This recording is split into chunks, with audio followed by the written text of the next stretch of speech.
দক্ষিণ চব্বিশ পরগনার কাকদ্বীপ সুপার স্পেশালিটি হাসপাতালে ময়নাতদন্তের জন্য আনা হলো গভীর সমুদ্রে দুর্ঘটনাগ্রস্ত জয়মাকালী ট্রলার থেকে উদ্ধার হওয়া 9 জন মৎস্যজীবীর নিথর দেহ। হাসপাতাল চত্বরে নিরাপত্তা এবং প্রশাসনিক ব্যবস্থা জোরদার করা হয়। উপস্থিত ছিলেন সুন্দরবন পুলিশ জেলার পুলিশ সুপার, মহকুমা পুলিশ আধিকারিক সহ প্রশাসনের ঊর্ধ্বতন আধিকারিকরা। গত 2রা জুলাই দীঘার শঙ্করপুর থেকে পরিবারের মুখে অন্ন তুলে দেওয়ার আশায় 15 জন মৎস্যজীবী জয়মাকালী ট্রলারে করে গভীর সমুদ্রে মাছ ধরতে যান। 4 জুলাইয়ের পর থেকেই তাদের সঙ্গে সমস্ত যোগাযোগ বিচ্ছিন্ন হয়ে যায়। দীর্ঘ অনুসন্ধানের পর দক্ষিণ চব্বিশ পরগনার গোবর্ধন কোস্টাল থানা এলাকায় সমুদ্র সীমায় হেলিকপ্টারের সাহায্যে উল্টে থাকা ট্রলারটির সন্ধান মেলে। এরপর সুন্দরবন পুলিশ জেলা প্রশাসন, দক্ষিণ চব্বিশ পরগনা বন দপ্তর এবং অন্যান্য প্রশাসনিক সংস্থার যৌথ উদ্যোগে শুরু হয় উদ্ধার অভিযান।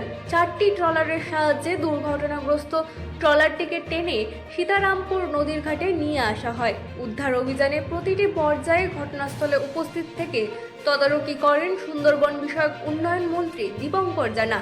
তার পাশাপাশি সুন্দরবন পুলিশ জেলার এসপি, এসডিপিও এবং অন্যান্য প্রশাসনিক আধিকারিকরা রাতভর অভিযান পরিচালনা করেন। ট্রলারের ভেতর থেকে একে একে উদ্ধার করা হয় 9 জন মৎস্যজীবীর নিথর দেহ।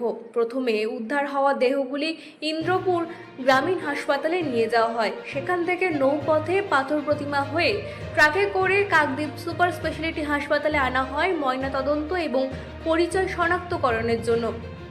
ইতিমধ্যে সেই প্রক্রিয়া শুরু হয়ে গিয়েছে। এই হৃদয় বিদারক ঘটনায় উপকূল জুড়ে শোকের ছায়া নেমে এসেছে। একই সঙ্গে সুন্দরবন বিষয়ক উন্নয়ন মন্ত্রী দীপঙ্কর জানার সরাসরি তদারকি, সুন্দরবন পুলিশ জেলা প্রশাসনের নিরলস প্রচেষ্টা এবং দক্ষিণ চব্বিশ পরগনা বন দপ্তরের সমন্বিত ভূমিকার উদ্ধার অভিযানে গুরুত্বপূর্ণ ভূমিকা পালন করেছে। প্রশাসনের এই সমন্বিত উদ্যোগে দুর্ঘটনাগ্রস্ত ট্রলার উদ্ধার এবং মৃতদেহগুলি দ্রুত উদ্ধার করে আইনানুগ প্রক্রিয়া সম্পন্ন করার ব্যবস্থা শুরু হয়ে গিয়েছে। ব্যুরো রিপোর্ট, রাত দিন নিউজ নেটওয়ার্ক।